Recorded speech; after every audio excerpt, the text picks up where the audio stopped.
Nutrition and Toddler Test Kitchen. And with me today, I am so excited to have Crystal Winstead, who is IBCLC with Arizona Breastfeeding Center. That's an organization I have personally benefited from numerous times, lots and lots of times. Thank you so much for joining me, Crystal. Yes, thank you for having me. I'm really excited to be in on this talk.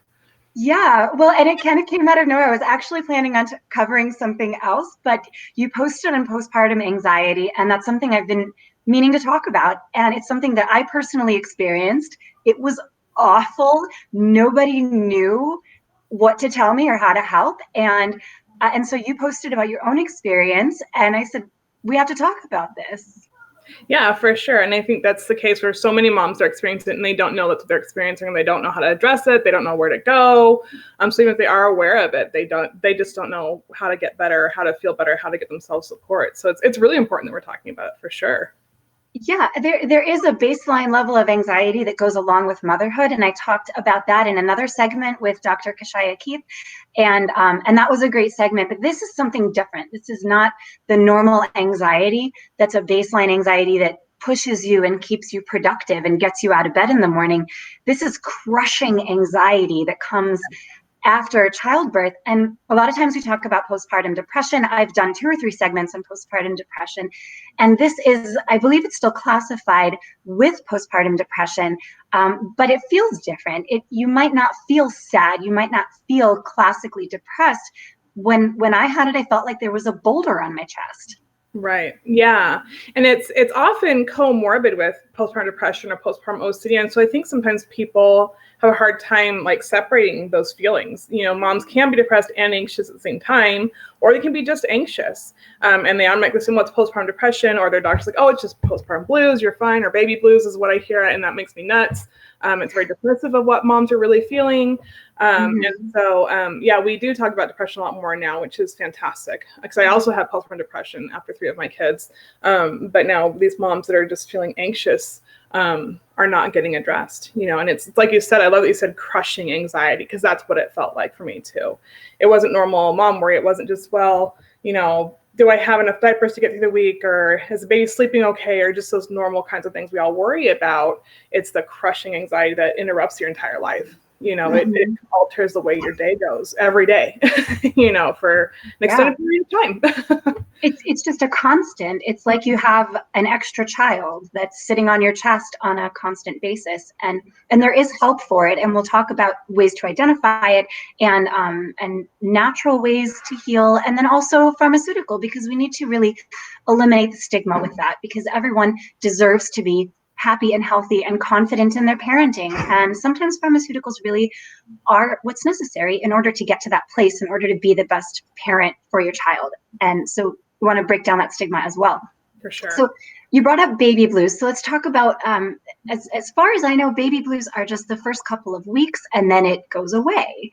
And right. That's natural. It's an adjustment time, but that's not the same as postpartum depression. And Robin Wilhelm, Dr. Robin Wilhelm. Hi, Robin. Hi, Robin. She's fabulous. We did a segment on sex after baby, and that was super fun. Yeah. So thank you for joining us, Dr. Robin Wilhelm.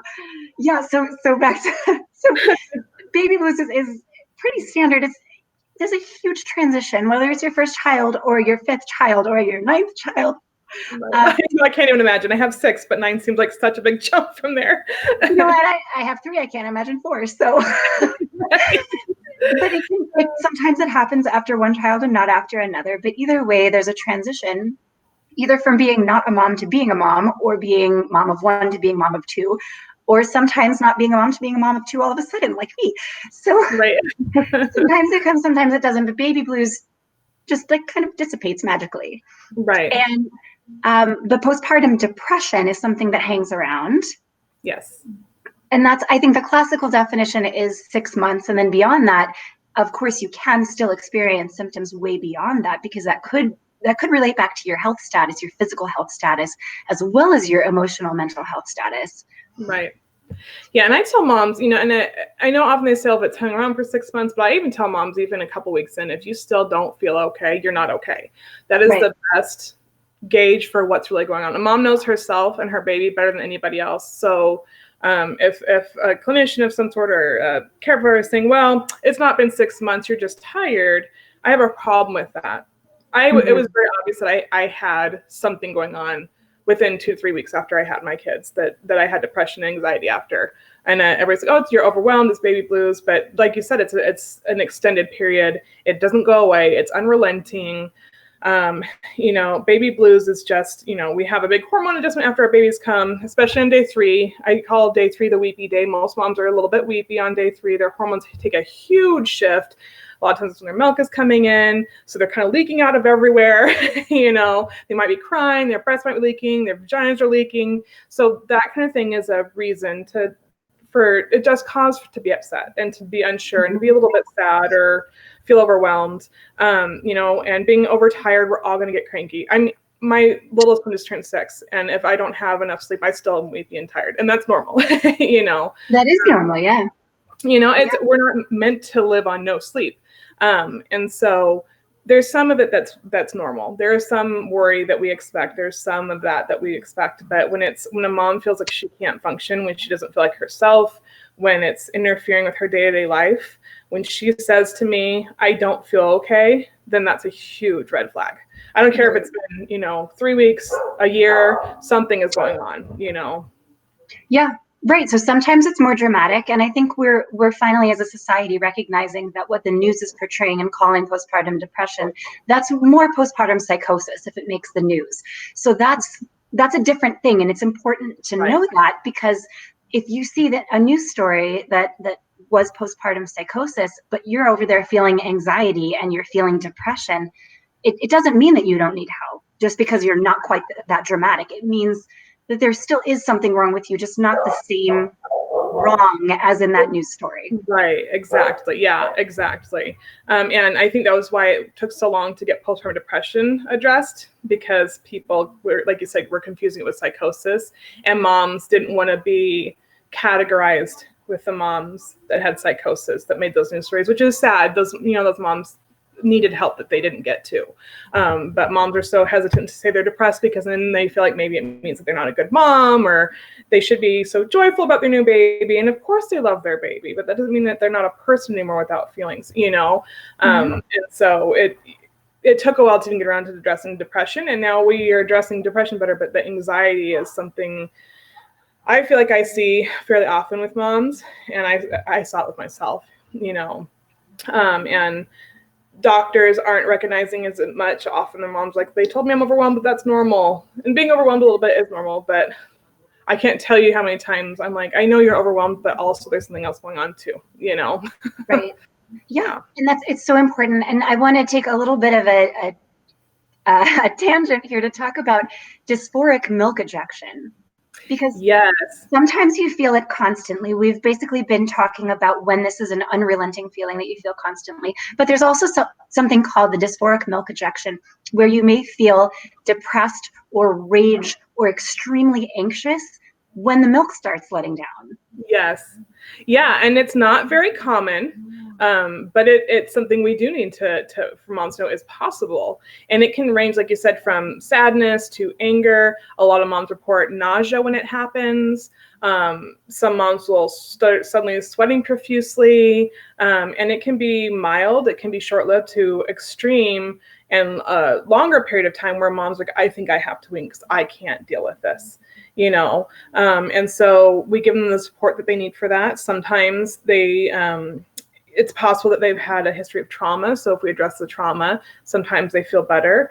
But sometimes, and not sometimes, but all the time, we need to support them in what they feel like they want to do. If they say, I just have to wean, I cannot do this anymore. It is our job to support them and say, okay, what can we do? Where can we meet you at to help you feel better about this? Is it that you can maybe breastfeed once or twice a day? You can deal with it a couple times a day. Is it that you need to go on pharmaceuticals? Do you need to talk to a therapist? Get them the resources they need, because moms shouldn't have to struggle through that just to feel like they can feed their baby, because they're thinking, I have to breastfeed. It's the best thing for my baby. I tell them, you're a person too. Yes, your baby is a person. You're still a person too. Just because you became a mom doesn't mean that removed your person status, Right. So it is, like I said, it's very, very uncommon. It's rare, but it is something to be aware of. And it's just because it's intermittent, just because it's, only during a letdown, doesn't mean that it's not awful. It can be really awful. Right. And when you want to throw up, when your baby when your baby initiates letdown, when you become angry at your baby when you get let down, that's terrible. I don't care if it is only once or twice a day. It's awful. Right. Yeah. Yeah. And I think that the key, as you mentioned, is compassion. From our side of things, as the healthcare practitioner supporting mom, it's all about compassion. And so moms shouldn't be afraid to say, I've decided to not do this anymore. Right. It's an extremely charged decision to decide whether to breastfeed or not. And a lot of times, sometimes people have that choice. Sometimes they really don't have that choice. And if they're feeling rage toward their baby multiple times a day, it's understandable. Right. And we can't be so focused on health as a physical. We have to look at it as the emotional, the mental, the social health as well. And this is part of that conversation. Absolutely. Absolutely. We do need to focus on the whole person, their body, their mind, their spirit, whatever you want to describe it as. And that's such a big part of motherhood in general.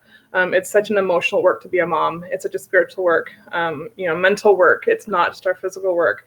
It's a very apparent thing when our bodies change to become moms. Our bellies get bigger, our breasts get bigger, we look different, but we sometimes forget that our emotions shift dramatically. I am not the same person I was before I became a mom, and I never will be again, and that's just part of being a mother. And so we really need to look at those things too and support moms in that aspect of their change too.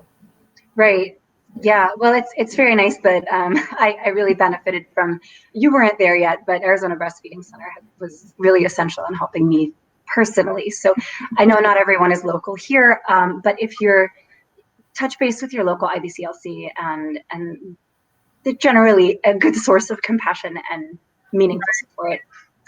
So how can, we talked a little bit about how to recognize it in yourself. How can you recognize it if it's your spouse or a friend or a family member who's going through this? Yeah, I think most people will notice just a change in their significant other, their friend, the person that they care about. They may be not sleeping very well. They may be overly worried about things that seem very trivial to us.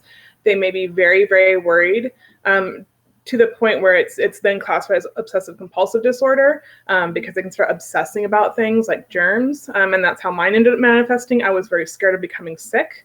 My kids kept getting the norovirus. It kept being passed around for like 9 weeks after I had my fourth baby. They had it like 4 times in 9 weeks after I had her. And I was so afraid of getting it. I was so afraid of throwing up. And it was a weird thing. But that's how it kind of manifested for me. So moms will often have it manifest that way. They're very worried about something that we're like, why are you worried about that?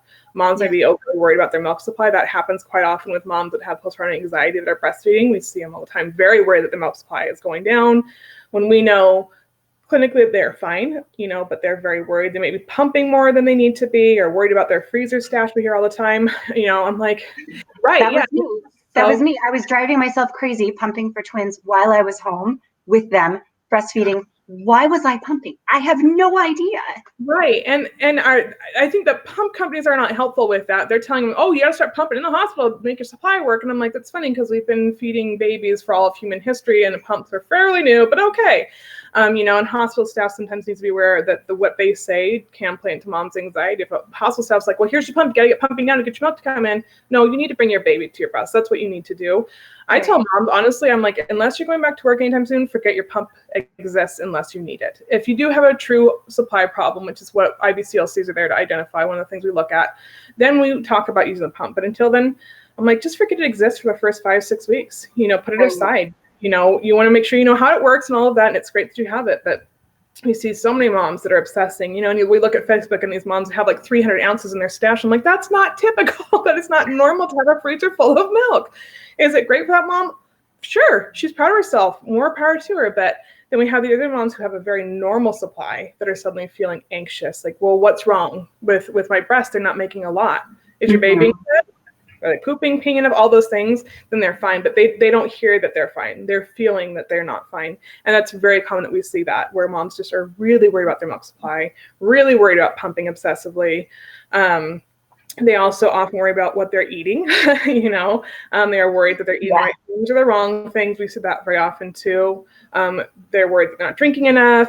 They worry about oh, I took Tylenol, I forgot to make sure it's okay first, which we all know it's okay to take Tylenol, but things like that seem very small to us are not small to them. It feels earth-shattering to them sometimes. It will keep them up at night worrying. A normal baby rash, like a little diaper rash that is worrisome but not dramatic.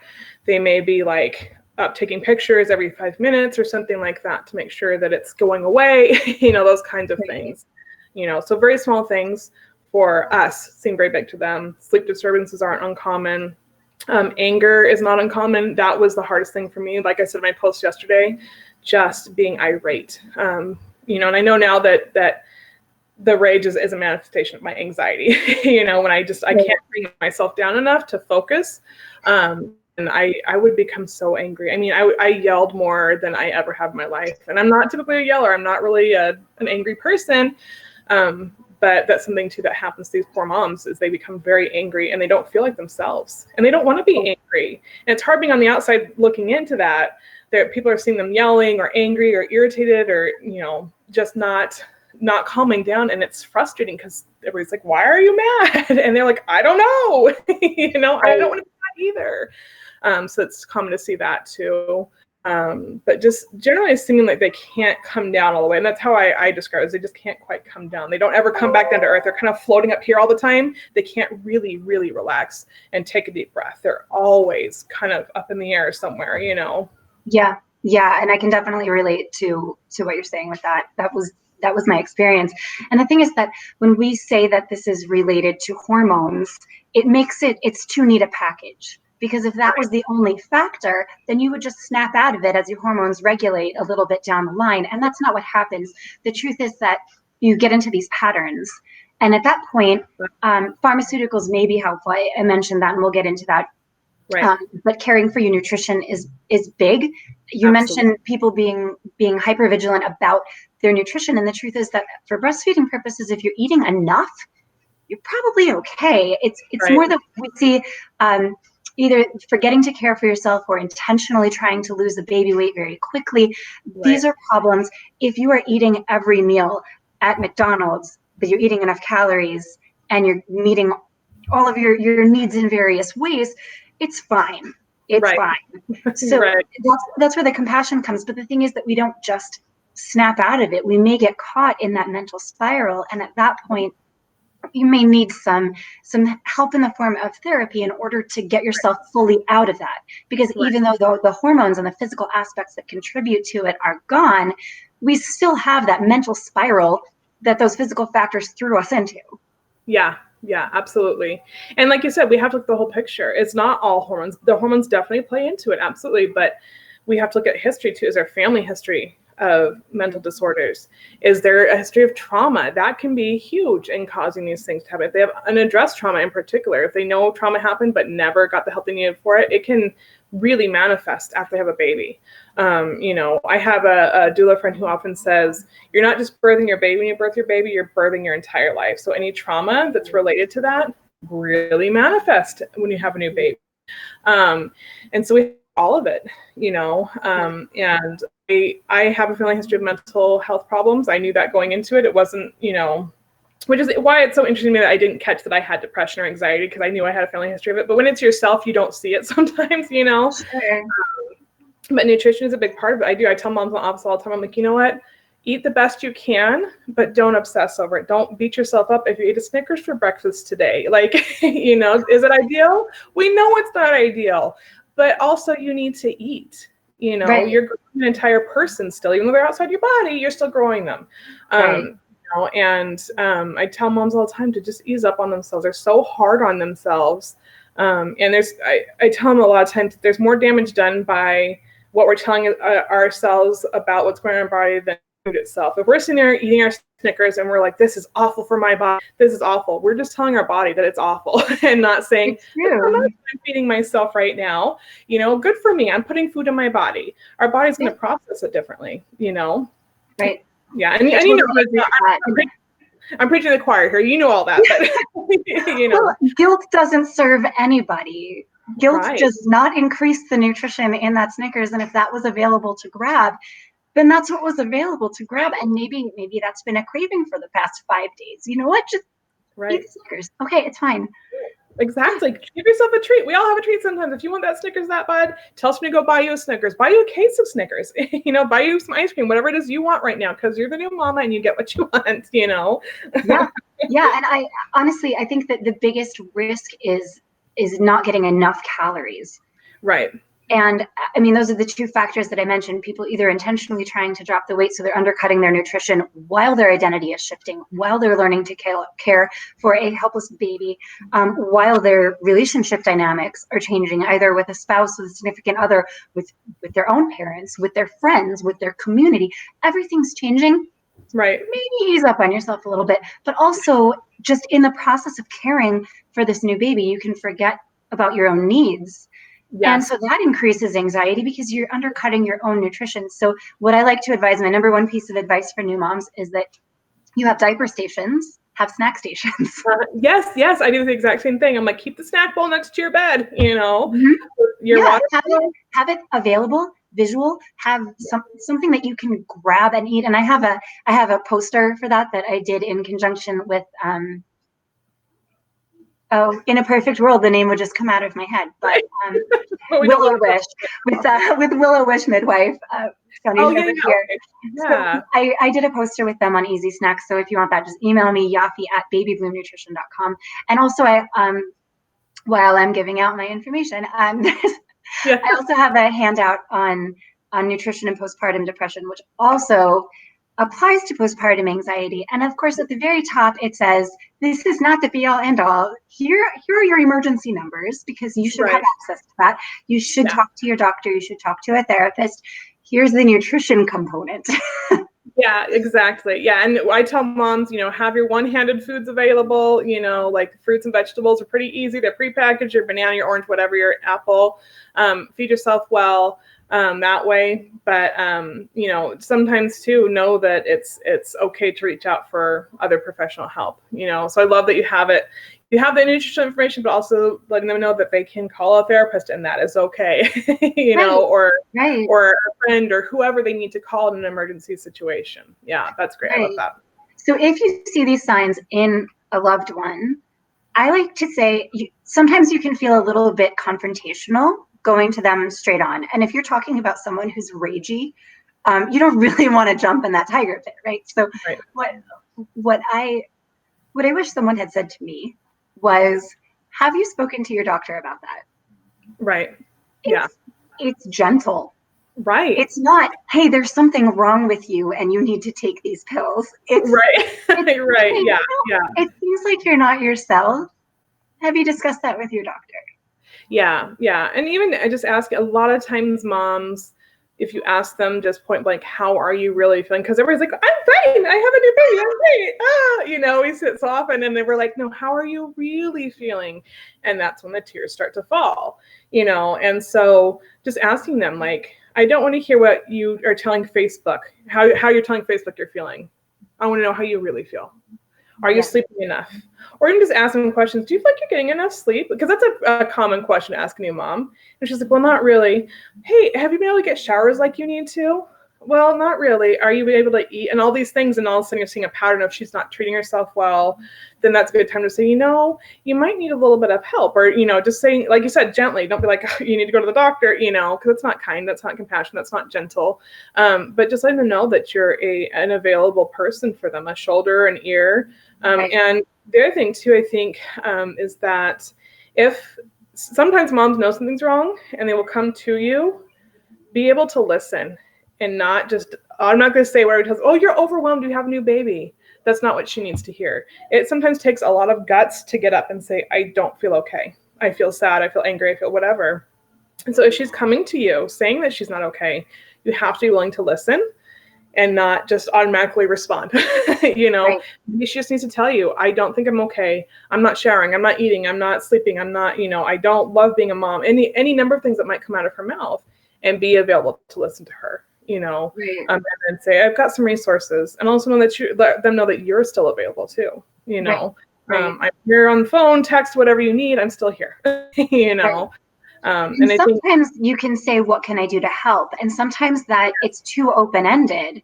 So if you ask that and she's having trouble answering, you can say, Can I come over and chop some vegetables for you? Can I bring you a meal? Can I come over and clean your toilet? Offer something very specific, because if she can't identify what would help her and what would make her feel better, try giving some kind of offer something specific that you can offer. Right. Absolutely. Yeah. And sometimes too, one of the hardest ones is sometimes you might need to make a call for her. She knows she wants to go to therapy, but that's a hard thing to bite for some moms, and really say, okay, maybe I do need therapy. Sometimes they can't even make that call. And so being willing to say, do you want me to call them for you? I will make you an appointment. And that was the experience I had. I had told a couple of people I wasn't feeling okay, and I knew who to call, but I couldn't make myself do it. And so that was something I wish somebody would have done for me. And that's my own personal experience, but I really wish somebody would have said, hey, I'll pick up the phone. I'll make that call for you, because you clearly can't right now. I didn't have the emotional bandwidth to do it, And so just being able to do for her whatever she needs, like you said, specific things. Do you want me to bring you a meal? That's a really helpful one. Moms don't even realize how much of a blessing that is until you show up like at their door with a giant meal and they feel like an angel has arrived, especially if they have kids. We're cooking all day long. Our kids don't ever stop eating, like never. It's a 24-hour job, I feel like. And so it has to be just like, here's a bunch of food. They're like, thank you, Yeah. And I always try to, if I bring a meal, try to bring snacks too, because I don't feel so overwhelmed by the meals, but the in-between meals, snacking makes me insane, especially when I had a new baby, because I'm sitting there like holding a baby at the breast, trying to like get out carrot sticks and throw the laundry, and I'm like just having snacks available for her. So if you're going to bring a meal, maybe bring them a veggie tray or a fruit tray or something like that too. Yeah. Or offering to, watch her older kids. I know right now it's kind of dicey with coronavirus, but offering to watch her kids, because maybe she just needs to just be with her baby for a little bit. Does she still love her older kids? Absolutely. Or it's the reverse, that you can hold the baby while she spends time with her older kids, because maybe she's missing that bond. So absolutely. It's good to make well-rounded offers, I think. Yes, exactly. Yes, I agree with that. Yep. Yeah. So that's a lot of emotional support and practical support. So being there to listen, offering specific, first start with the open-ended question, what can I do to help? And then get more specific. So then the nutrition support. So here's the thing. Our bodies go through a lot when we're creating babies. And a lot of times after pregnancy, we notice that there maybe are thyroid changes, which will affect your mood. And a lot of times we have nutritional deficiencies that come. Iron is a very common one. We have anemia of pregnancy, which is extremely common. But if you're not able to bounce back from that when the baby comes back, you're going to feel fatigue. You're going to feel depressed. Right. And not to say that this is the whole answer. As I mentioned earlier, it's multifactorial, but it has to be part of the picture that we consider. So hydration is a huge one, especially if you're breastfeeding, but even if you're not. If you don't hydrate yourself, it can manifest as depression or anxiety. Right. And I should probably have a cup of water with that. But you're right. I'm thinking like, I have a drink of water last, but right. And vitamin D is another huge one. Vitamin D is it's basically it's almost a pandemic in itself now, that people are so low in vitamin D. And here in Arizona, you would think, given how sunny it is, that people's levels would be more closer to normal. Most of the southern part of the United States has better levels than the northern part, just because of the amount of sun that we get. And the one exception is Arizona, because we spend so much time inside. We spend time covered up. We want to be in the air conditioning, because who wants to hang out 117 degrees? And then there's the age-old argument between dermatologists who say wear sunscreen so you don't get skin cancer, and then the nutrition side of things saying, well, but if you wear sunscreen, then you're not going to get vitamin D. Right. So while supplement levels should be based on what your serum level is, so talk to your doctor, get your vitamin D tested. They'll tell you what level to take that's appropriate to what you need. There are basic recommendations. There are you can supplement 400 to 1,000 IU per day fairly safely. That's a safe dosage. But sometimes you're going to need higher. Sometimes you're going to need a dosage of 10,000 a day, 25,000 a day. Those are therapeutic doses that will be prescribed by a physician based on your serum levels. Right. But not having enough vitamin D, that's going to affect your depression and anxiety. It's possible that you need to increase your omega-3 intake with a fish oil supplement. These are all fairly common. This advice should be tailored to you specifically. So aside from the vitamin D, general recommendations. I'm not going to get into levels. Right. Yeah, but fish oil, there's a lot of research on fish oil being used even in intense psychiatric situations, like being used to treat, in conjunction with other pharmaceuticals, to treat schizophrenia and bipolar. And these are higher levels than what you'd be taking, but it's an important consideration when you're dealing with this stuff. It may help. Yeah. And we talk to moms about that frequently too. And all the time we hear, well, I'm still taking my prenatal, it has it in there. I'm like, but have you looked at how much, you know? And I don't personally know of a prenatal on the market that has the level that we usually need, you know? And so, and I tell them the same thing, talk to your doctor about how much you should be taking, you know, but those are both common recommendations too, is we tell them talk to the doctor about vitamin D and omega-3s. And then, what's the other one? Obviously eating well when they can.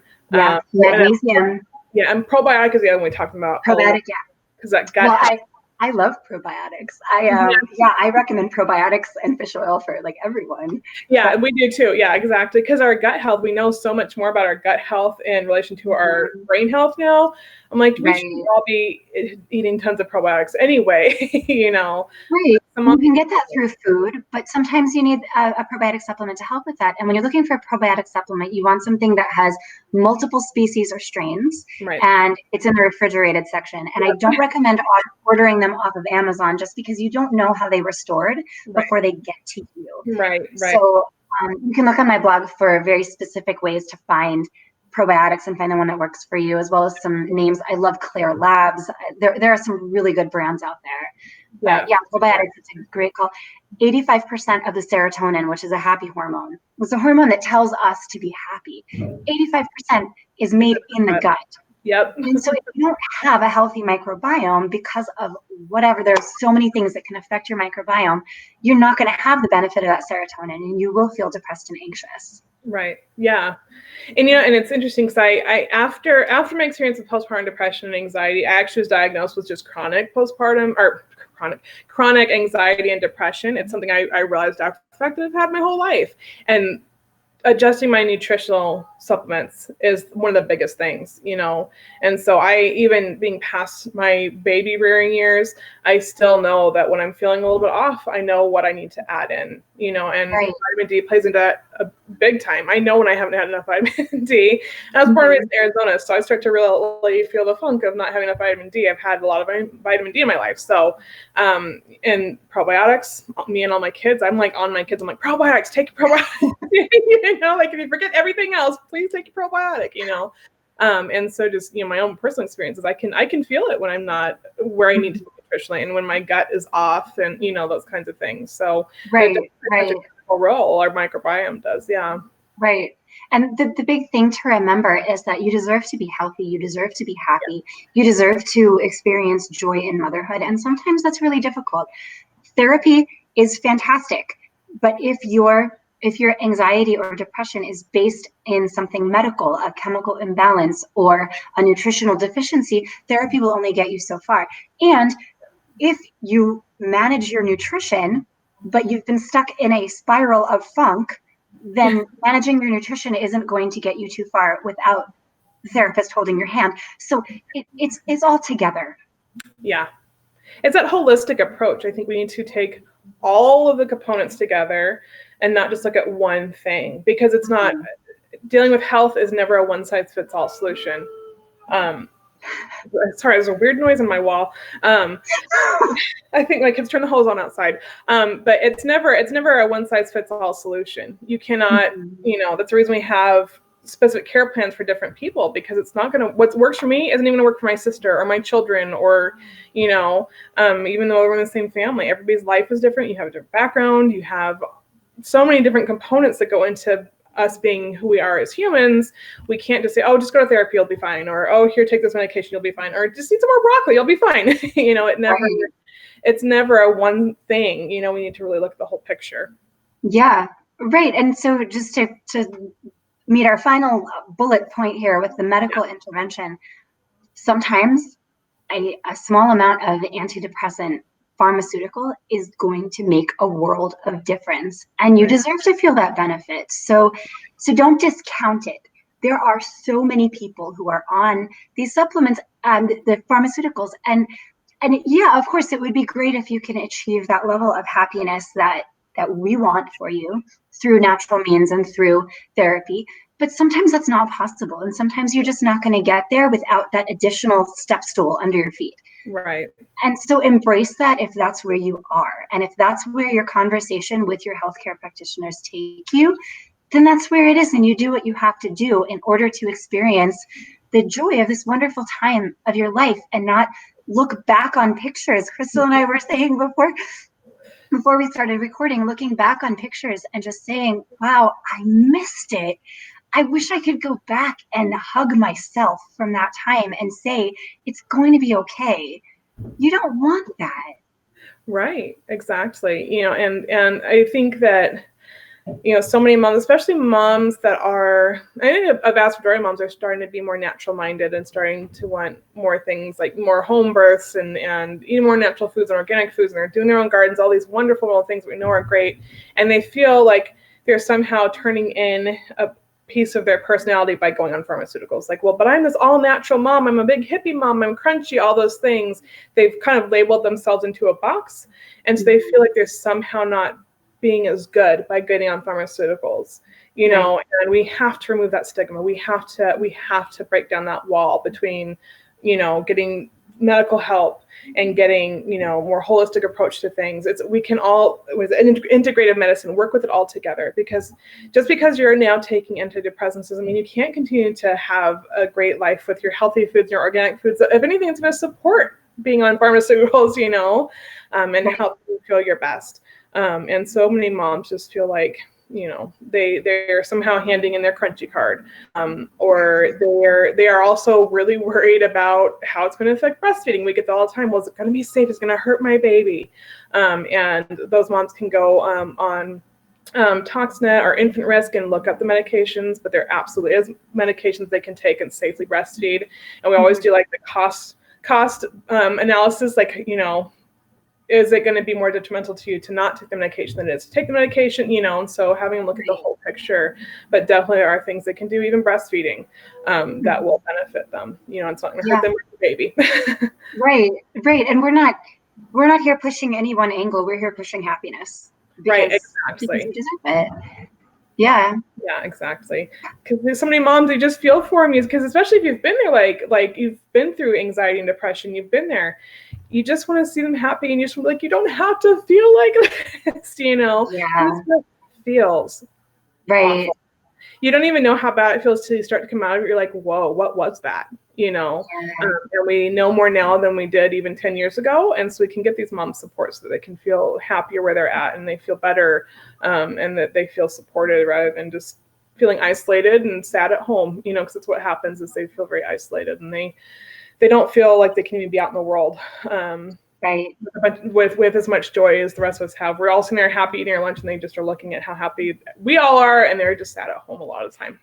Like that's been the experience. They've got new babies, especially now. They are really stuck at home, Right. And so we're filming this during the coronavirus lockdown. So now we even have more risks for mental health issues, just because motherhood often does come with isolation, and now we are ordered to be isolated. So that can be really detrimental. So it's important to touch base with your friends who have had babies recently, or to be connected with your significant other if you've recently had a baby. Well, at all times really, but specifically then, in order to help identify these and in order to get the help that you deserve. A lot of doctors are doing telemedicine now, and that can be a really efficient way to see a physician without waiting, without driving to the office and waiting in the waiting room. I mean, there are a lot of benefits to this, so take advantage of that, and get the help that you deserve. Right. Yeah. And then the other thing too that I did want to address a little bit is not all moms do have that support system at home, or the support system can be harmful to them. And so there are resources available to moms that may be experiencing domestic abuse, because that can obviously contribute to their anxiety and depression. And they can find a friend that they can call anytime they need, because we would like to pretend every mom has a supportive partner, but the sad truth is it isn't always the case. So there's definitely resources out there for them to call if they're being hurt, or they don't feel safe at home. There's definitely resources for those moms that they can reach out, and finding a friend that they can confide into is a huge part of that. So just wanted to throw that out as well. I think it's important, and that actually brings us back to another point that we had discussed mentioning and hasn't come up yet, about how this stuff affects dads, and how 1 in 9 dads are affected by like their form of postpartum depression or anxiety. Right. Yeah. And dads, it can hit home. I mean, they love this mom and this baby. It's their whole world. And they're suddenly saddled with a lot more than they had before this baby came into the world. You know, right.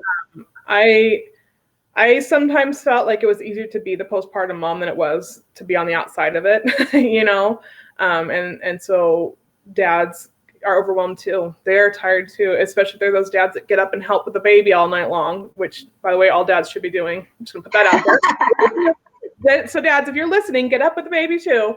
They're tired too. Maybe they had to go back to work right away. In an ideal world, mom and dad would be off work for months on end, but they aren't most of the time. So they're working, they're sleep deprived.